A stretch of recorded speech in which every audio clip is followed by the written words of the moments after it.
Warahmatullahi wabarakatuh. Para pemirsa yang budiman, yang mulia, kita sore ini akan berbicara tentang Islam, iman, dan takwa. Islam berasal dari perkataan salima, kemudian menjadi aslama, selamat dan menyelamatkan. Tapi juga bisa berarti Islam itu adalah sebuah agama yang mengajarkan manusia untuk menyerahkan diri secara total kepada Allah.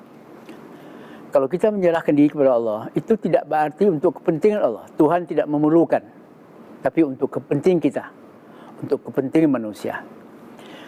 Kemudian Islam juga sebagai agama, bukan hanya agama yang dibawa oleh Muhammad, tapi sudah sejak zaman Nabi Ibrahim dahulu.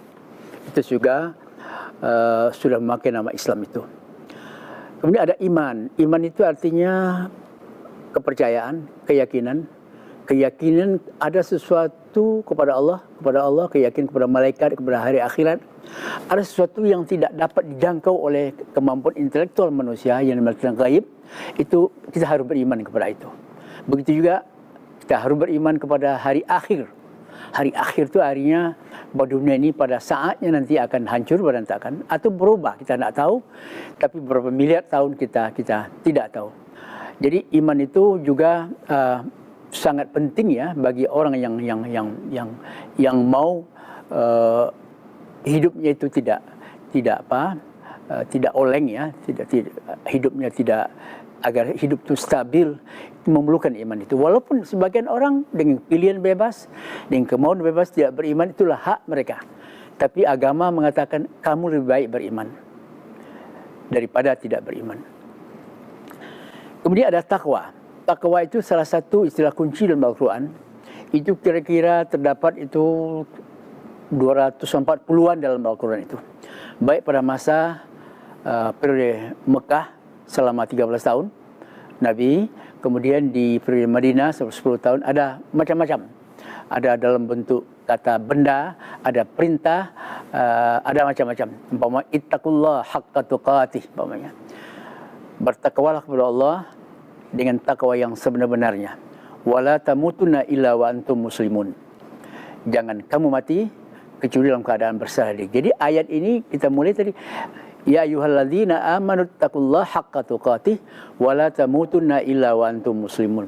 Wahai orang yang beriman, bertakwalah kepada Allah dengan takwa yang sebenar-benarnya dan jangan kamu mati kecuali dalam keadaan pasrah. Itu ujung hayat kita berharap kita pasrah. Sebab dunia ini akan kita tinggalkan.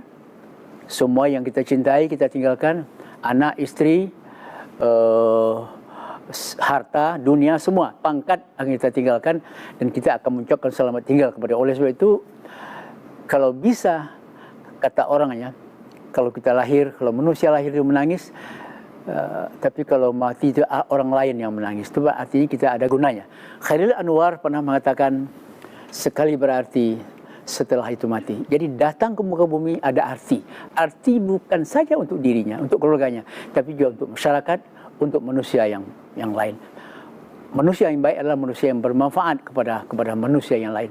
Orang tidak bisa hidup sendiri, pasti bergantung kepada orang lain.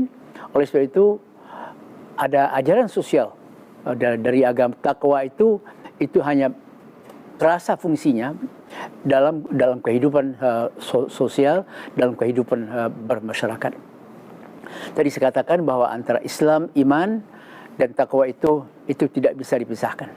Semuanya saling berhubungan, semuanya saling bertali, berkelindan, dan semuanya itu untuk kepentingan manusia. Dalam sebuah ayat dikatakan umpamanya